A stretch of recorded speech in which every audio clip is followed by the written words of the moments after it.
No, it's amazing. I'm crying again, so there's that. That's exciting. And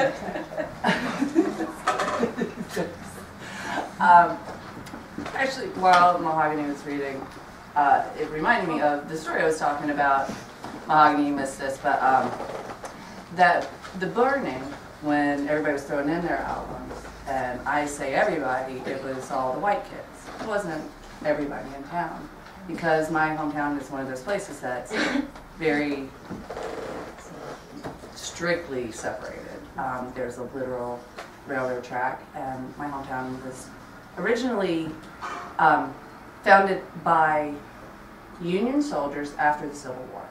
And so it became this retirement community for soldiers who had gone down south and just decided to stay in the nicer weather, I guess. And so it's known as the Blue and Gray City, and all the streets are named after Confederate soldiers, Union soldiers, warships, you know, battles, all that kind of stuff. And so all the Union soldiers are on one side of town and all the Confederate are on the other.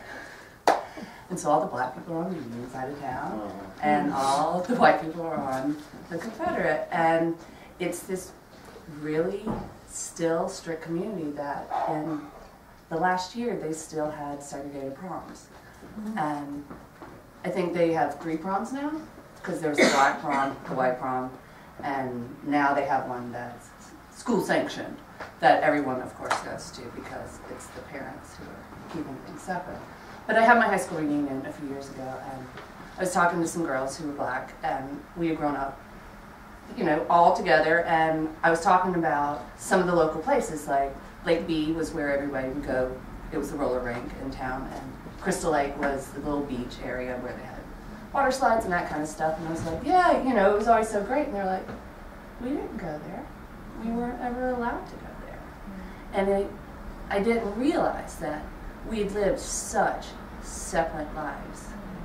And in this little shithole, Georgetown, those were the only 2 things to do. There was no life, you know. We had a movie theater my senior year of high school, I think, you know. And the realization that half the population of our town was restricted from the only 2 pleasurable things that were going on, it really hit me.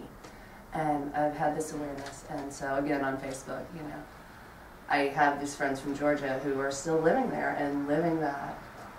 And when that book burning and the album burning started, it was also back during the DARE days, and when they started talking about black kids as a threat, and they were terrifying. And on the news it was, you know, we are being targeted by these gangs and these kids in, you know, dark clothes and hoodies. And